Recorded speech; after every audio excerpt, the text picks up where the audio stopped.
नमस्कार दोस्तों, आज हमारे साथ है भीमसेना के प्रमुख नवाब सतपाल तंवर जी। जैसा कि हम जानते हैं, राजनीति उफान पर है। उत्तर प्रदेश में चुनाव है और भीमसेना का तूफान आना अभी बाकी है। पूरे यूपी की नजरें भीमसेना पर टिकी हैं। आप जानते हैं नवाब सतपाल तंवर का नजरिया क्या है, आज हम उनसे पूछेंगे। सतपाल जी, यूपी चुनाव में पहले ही बीजेपी में भगदड़ मची हुई है। किस एंगल से आप इसको देखते हैं? क्या बीजेपी का जहाज डूब रहा है?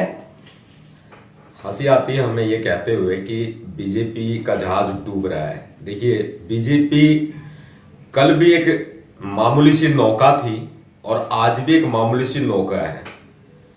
बीजेपी को जहाज कहना बीजेपी की इंसल्ट करने के बराबर है, क्योंकि जहाज तो एक असीम होता है, बड़ा होता है, समंदर पर तैरता है। बीजेपी तो जाति धर्म की राजनीति करती है, गरीबों का शोषण करती है, किसानों का शोषण करती है। भारतीय जनता पार्टी की जो विचारधारा है वो एक तरह से ऐसी है जैसे गोरे अंग्रेज भारत में आए थे और देश को लूट करके चले गए, और ऐसे ही बीजेपी वाले हैं जो सत्ता में आ गए और काले अंग्रेज कहेंगे इनको, और ये देश को लूटेंगे और भाग जाएंगे। अब देखें हम, ऐसा पूरा इतिहास भरा पड़ा हुआ है। बीजेपी ने विजय माल्या को भगाया, बीजेपी ने ललित मोदी को भगाया, यानी कि देश को लूट करके विदेशों में भेजा जा रहा है, देश का धन भेजा जा रहा है, वही भारतीय जनता पार्टी है। तो मैं बीजेपी को जहाज कहना उचित नहीं समझता। मैं बीजेपी को सिर्फ एक मामूली सी नौका कहना उचित समझता हूं। और रही बात भीमसेना के तूफान की, तो अभी तो तूफान आना बाकी है। हाँ, बीजेपी का सुपड़ा साफ कर देंगे पूरा। उत्तर प्रदेश में भारतीय जनता पार्टी का नामो निशान नहीं रहेगा, क्योंकि भारतीय जनता पार्टी ने ऐसा कोई तबका नहीं जिसका दमन ना किया हो। आप देख लीजिए, यूपी में योगी आदित्यनाथ, जिसका काम झाड़ फूक करने का है, जिसका काम सांप पकड़ने का है, जिसका काम तांत्रिक विद्या का काम करने का है, अब वो बंदा सत्ता में बैठ गया। यह बड़ी सोचने वाली बात है कि उसका काम तांत्रिक विद्या का है और वो सत्ता में बैठ गया। क्या सत्ता चला पाएगा? क्या सरकार चला पाएगा?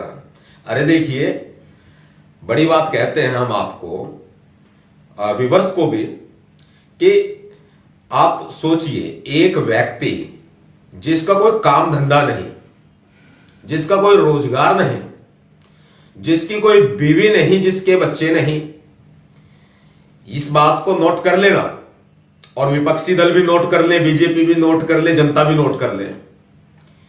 अब जिसने पूरी जिंदगी भीख मांग के खाया हो वो सत्ता में बैठ जाएगा, तो क्या देश को नहीं लूटेगा? क्या उत्तर प्रदेश को या किसी अन्य राज्यों को नहीं लूटेगा? क्या देश की जनता को नहीं लूटेगा? अरे जो भिखारी है वो भिखारी ही रहेगा।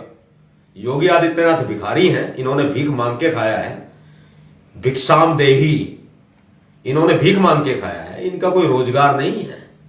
इनका सिर्फ और सिर्फ जो है देश की सत्ता में या फिर उत्तर प्रदेश या किसी अन्य राज्य की सत्ता में बैठ करके जनता के धन को लूटने का काम इन्होंने किया है।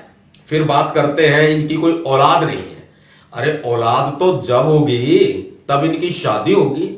ये शादी के लायक ही नहीं है, क्योंकि इन्हें परिवार का मतलब नहीं पता। हमें और आपको परिवार का मतलब पता है, परिवार क्या होता है। हमने अच्छे दिन देखे हैं, हमने बुरे दिन भी देखे हैं। और कहीं ना कहीं कंडीशन अगर इस तरफ आती है, एक व्यक्ति रोजगार करता है, मेहनत करता है, मजदूरी करता है, अपने बच्चों की पढ़ाई लिखाई कराता है, पढ़ा लिखा करके ऊंचा सपना देखता है कि वो अपने बच्चों को इंजीनियर बनाएगा, डॉक्टर बनाएगा, वकील बनाएगा, आईएएस आईपीएस बनाएगा, या कोई ऐसा सम्मानित शिक्षित होकर सम्मानित व्यक्तित्व बनाएगा कि कहीं ना कहीं जो है वो एक सम्मान की जिंदगी अपने परिवार के साथ गुजर बसर कर सके। वो अपने परिवार की 2 जून की रोटी कमाता है व्यक्ति। अब उस रोटी को छीनने का काम इस बीजेपी की सरकार ने किया है। इनका कोई परिवार नहीं है। औलाद का दर्द बे औलाद वाले क्या जाने, यानी कि औलाद का दर्द वही लोग समझ सकते हैं जिनके औलाद होती है। लोगों के बच्चे मारे जाते हैं। अरे नोटबंदी में लाइन में लगा करके बुजुर्गों को मार दिया, उत्तर प्रदेश में देख लो। अरे बहन बेटियों का दर्द क्या होता है भाई? बहन बेटियों का दर्द तो वही समझेगा ना जिसकी बहन बेटियां होंगी। योगी आदित्यनाथ एक सन्यासी पर्सन है, वो सन्यास ले चुका है। सन्यास नहीं, यूं कहेंगे कि वो अपने बाप को बदल चुका है।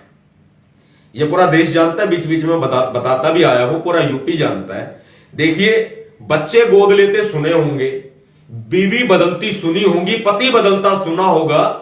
पहली बार देख लो ऐसा कि योगी आदित्यनाथ ने अपना बाप बदल लिया। ऐसा पहला, इतिहास में पहला बंदा है ऐसा जिसने अपना बाप बदल लिया। योगी आदित्यनाथ का नाम, असली नाम अजय सिंह बिष्ट है। इनके पिताजी का नाम आनंद सिंह बिष्ट है, जो फॉरेस्ट रेंजर थे। अब क्या हुआ अचानक ऐसा, अब ये गोरखपुर धाम है, गोरखपुर मंदिर है, गोरखपुर मठ, गोरखनाथ मठ जो है गोरखपुर में है और बहुत फेमस है। इसके महंत है योगी आदित्यनाथ जी। अब क्या किया इन्होंने, अपनी जिंदगी से संन्यास लेकर के ये उनकी शरण में चले गए और रिश्ते में उनको अपना चाचा बताया, जबकि योगी का परिवार अलग है। आप देखिए, रिश्ते में उन्होंने उसको अपना चाचा बताया और फिर धीरे धीरे इन्वॉल्वमेंट हो गया उनके साथ और एक उनका शिष्य बन गया, उनको अपना गुरु मान लिया। धीरे धीरे धीरे धीरे खाने में मीठा जहर दे करके, खाने के माध्यम से जहर दे करके उनकी हत्या कर दी। इसका खुलासा मैं पहले भी बहुत बार करता आया हूं। महंत अवैधनाथ उनका नाम था, महंत अवैधनाथ की हत्या कर दी। आज योगी आदित्यनाथ जी का आईडी प्रूफ निकाल के देख लो, गूगल पे आप सर्च करो, योगी आदित्यनाथ जी का एफिडेविट जो इलेक्शन ऑफिस में जमा किया वो निकाल के देख लो। उनके पिताजी का नाम, योगी आदित्यनाथ जी ने अपने पिताजी का नाम आनंद सिंह बिष्ट नहीं लिखा है, जबकि महंत अवैधनाथ लिखा है। महंत अवैधनाथ गोरखपुर मठ के महंत थे और उनकी जैसे ही हत्या हो गई या उनकी जैसे मृत्यु हो गई, अब योगी आदित्यनाथ जी गोरखपुर मठ के महंत बन बैठे, उत्तराधिकारी बन बैठे। यानी कि इतना बड़ा गेम, इतनी बड़ी साजिश, आज करोड़ों की संपत्ति के जो मालिक हैं योगी आदित्यनाथ, भाई ये सत्ता में बैठे हुए लोग, योगी आदित्यनाथ जैसे, जिसके ऊपर मर्डर केसेस चल रहे हैं, जिसके ऊपर अभी तो नहीं चल रहे हैं, सत्ता में आते ही खत्म करवा दिए, और 2 दर्जन से ज्यादा केसेस इनके ऊपर दर्ज थे। कहां है वो केस? जनता सवाल पूछती है, यूपी की जनता सवाल पूछती है। आखिर अगर आपके साथ ही आपके किसी परिवार के व्यक्ति या रिश्तेदारों के साथ या आम जनता के साथ यूपी में कुछ गलत हुआ, आपने ट्वीट कर दिया, आपने आवाज उठाई, आपने न्याय की आवाज उठाई, बहन बेटियों के साथ रेप हुए, आपने रेप के खिलाफ आवाज उठाई, कहीं भी शोषण हुआ, चाहे वो किसानों का शोषण है, दलितों का उत्पीड़न है, गरीबों का शोषण है, कहीं भी अगर इस तरह की चीज हुई तो ऐसी कंडीशन के अंदर योगी आदित्यनाथ ने उनके ऊपर मुकदमे दर्ज करवा दिए। यानी कि आप बोलो मत, आपकी जुबान बंद कर दी जाएगी। क्या उत्तर प्रदेश की जनता दोबारा से ऐसा शासन लाना चाहेगी जिस शासन में टोटली रेप हो? ये उत्तर प्रदेश नहीं, ये रेप प्रदेश है। ये उत्तर प्रदेश नहीं है, ये गुंडों का प्रदेश हो चुका है। हर जगह गुंडागर्दी, पुलिस में गुंडागर्दी, रिश्वतखोरी, भ्रष्टाचार। अरे मैं तो कहता हूं जो आईओ, इन्वेस्टिगेशन ऑफिसर पुलिस में होते हैं, 100 रुपए की रिश्वत लेते हैं, अपना ईमान बेच के खा लिया। ये सब योगी आदित्यनाथ के राज में हुआ है। और देश की जनता को अब क्या करना है? वो पूरे देश की जनता को उत्तर प्रदेश के ऊपर फोकस करना पड़ेगा और उत्तर प्रदेश की जनता को, योगी आदित्यनाथ को यूपी से बाहर निकालना पड़ेगा, तभी यूपी का उद्धार संभव है। उत्तर प्रदेश भारत का सबसे बड़ा राज्य है, जनसंख्या के मामले में भी देखा जाए और क्षेत्रफल के मामले में भी देखा जाए। उत्तर प्रदेश के अंदर अपराध भी बहुत ज्यादा है। उत्तर प्रदेश में बीजेपी के राज में कोई ऐसा तबका नहीं, किसान हो, गरीब हो, बेरोजगार हो, जिनका उत्पीड़न ना हुआ हो। लोगों का रोजगार चला गया। ये सुल्फा पीने वाले, ये गांजा पीने वाले, ये ढोंगी बाबा, ये आखिर उत्तर प्रदेश को किस दिशा में लेकर के जा रहे हैं? ये अब उत्तर प्रदेश की जनता को सोचना होगा। ये वक्त है सोचने का। हमें एजुकेटेड युवा जो शिक्षित हो उनको आगे लाना होगा। हमें उत्तर प्रदेश में एक अच्छी सरकार तैयार करनी होगी। यूपी जनता पुकार कर रही है, योगी आदित्यनाथ का बहिष्कार कर रही है। यूपी की जनता ललकार कर रही है, योगी आदित्यनाथ का बहिष्कार कर रही है। अब योगी आदित्यनाथ का जो असली काम है, सांप पकड़ने का, तांत्रिक विद्या का, झाड़ फूंक करने का, उसको उसमें लगा देना चाहिए पुराने काम में। भाई तेरे बस की बात नहीं है। यूपी का शासन, युवा बैठे हैं, हम संभालेंगे, कोई दिक्कत नहीं है, क्योंकि हमने बहन बेटियों का दर्द पता है। हम बहन बेटियों को न्याय दिलाएंगे भी, अत्याचार नहीं होने देंगे। ये शोषण, रेप, ये सब कुछ हो रहा है, ये नहीं होने देंगे। अरे रोजगार तो दिया नहीं, बेरोजगार कर डाला। ये झोले वाला नरेंद्र मोदी आया और बाबा को, फकीर को एक मुख्यमंत्री बना डाला, जो एक आपराधिक प्रवृत्ति का व्यक्ति है। और ये न्यूज चैनल ये आपको नहीं बताएंगे, गोदी मीडिया आपको नहीं बताएगी। गोदी मीडिया बिक चुका है, सोशल मीडिया पे भरोसा है। सोशल मीडिया पे भरोसा वहां तक है जहां सोशल मीडिया के जो ये करता रहता है mark Zuckerberg, Facebook owner, Twitter and other social network sources, अगर ये स्वतंत्रता अभिव्यक्ति की आजादी को कायम रख सके according to fundamental rights of Indian constitution, अगर ये कायम रख पाते हैं तो हम बोल रहे हैं, कायम नहीं कर पाते रख पाते हैं तो कोई प्रॉब्लम नहीं है, हम तो सड़कों के राजा हैं। कल भी बोलते थे, आज भी बोलेंगे, भविष्य में भी बोलेंगे जी। सतपाल जी बताइए कि यूपी विधानसभा चुनाव 2022 में भीमसेना की क्या भूमिका होगी, क्योंकि हम जितना जानते हैं कि पूरी दुनिया में यूपी में भीमसेना के 26 लाख से ज्यादा कार्यकर्ता है जो किसी भी चुनाव का रुख बदलने में सक्षम रहे हैं। हाँ, definitely you are right, but मैं क्लियर कर देना चाहता हूं, I am social person, I am not political person. हाँ, हम राजनीति नहीं करते, हम कूटनीति करते हैं। कूटो और अपने घर आ जाओ, यानी कि जैसे को तैसा, टिट फॉर टैट। हाँ, हर एक चुनाव में रुख पलटने में हम सक्षम हैं, बिल्कुल सक्षम है, क्योंकि यूथ हमारे साथ जुड़ा हुआ है। पूरे वर्ल्ड की बात करें 26 लाख से ज्यादा कार्यकर्ता भीमसेना के हैं और उत्तर प्रदेश में इनकी संख्या काफी ज्यादा है।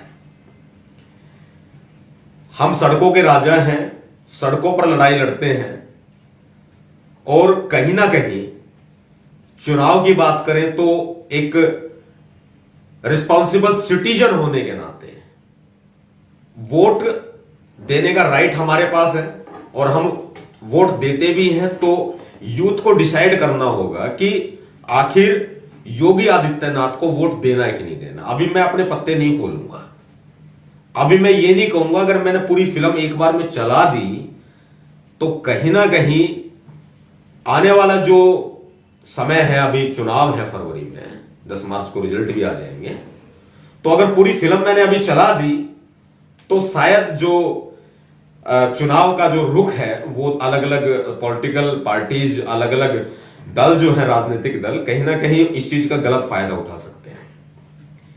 हम सड़कों के राजा हैं तो हम पत्ते अभी नहीं खोलेंगे, सड़कों पर हमारी क्रांति जारी रहेगी, लेकिन राजनीतिक जिम्मेदारी भी हमारी है, क्योंकि अगर हम राजनीति में अगर नहीं सोचते या नहीं जाते तो अयोग्य लोग हैं वो हमारे ऊपर शासन करने लगते हैं।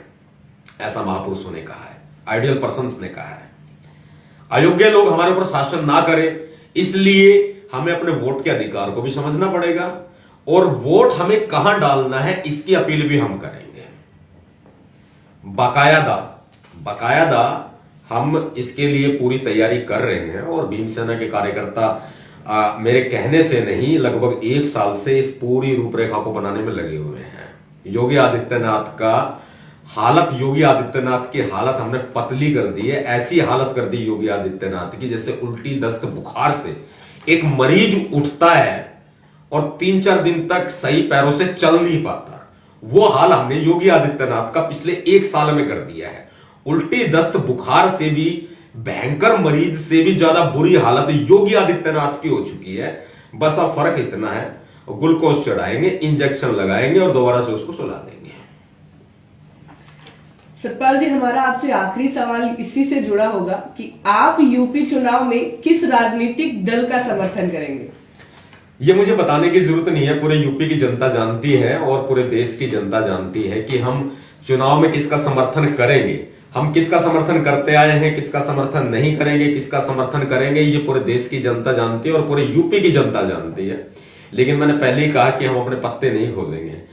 अभी ये साइलेंट मोड पर रहेगा, इसके लिए बकायदा भीमसेना कोर कमेटी की मीटिंग बुला ली गई है। भीमसेना कोर कमेटी की मीटिंग होगी और बकायदा प्रस्ताव पारित किया जाएगा, प्रस्ताव जारी किया जाएगा और जिस संगठन को या जिस पॉलिटिकल पार्टी को, राजनीतिक दल को हम सपोर्ट करेंगे, उनके जो प्रतिनिधि हैं, उनके प्रतिनिधियों से हमारे भीमसेना के प्रतिनिधि मिलेंगे और मिलकर के अपना समर्थन पत्र देंगे। उस दिन का इंतजार कीजिए जब हमारा समर्थन पत्र आखिर किस पॉलिटिकल पार्टी को जाने वाला है। ये बड़ा सोचने का विषय होगा। और अभी जो ये इंटरव्यू देख रहे हैं जो साथी, वो इस बात को समझ लीजिए, नवाब सतपाल तंवर ने इशारों में साफ कर दिया है और इशारों में बता दिया है कि बकायदा प्रस्ताव पास करके कोर कमेटी, जो एक लोकतांत्रिक जो तरीका होता है, कोर कमेटी की मीटिंग बुला के प्रस्ताव पारित करके हमारे प्रतिनिधि उस राजनीतिक दल के प्रतिनिधियों के पास जाएंगे और अपना समर्थन जाहिर करेंगे। हाँ, साइलेंट मोड पर भीमसेना के भीम सैनिक, भीमसेना के कार्यकर्ता जो हैं वो जमीनी स्तर पर काम करने में लगे हुए हैं और उन्होंने हालात, मैंने बता दिया पहले, उन्होंने हालात वो पैदा कर दिए हैं कि एक तरफा लहर चल रही है पूरे यूपी में। मैं अपने मुंह से नहीं कहूंगा, कमेंट्स में लोग बता देंगे। एक तरफा लहर पूरे यूपी में चल रही है। योगी आदित्यनाथ की हालत हमने पतली कर दी है पिछले एक साल में। आने वाला एक महीना या आने वाले 20 दिन यूपी के लिए बहुत ही खतरनाक साबित होंगे, क्योंकि भीमसेना वो धमाका यूपी में करेगी कि जो ये सरकार मौजूदा बैठी हुई है इसकी धज्जियां उड़ जाएंगी। ईवीएम के बलबूते योगी आदित्यनाथ जी अपनी सरकार बनाने की कुचेष्टा कर सकते हैं। तो हम आपको बताए देते हैं, भैया जी आपको बताए देते हैं, अरे महाराज जी, महेंद्र साहब थोड़ा होश में रहिए। अगर होश में नहीं रहे तो कहीं ऐसा ना हो कि बेहोशी कहां तक पहुंच जाए। इशारों में बता ही दिया है, समझ लीजिएगा।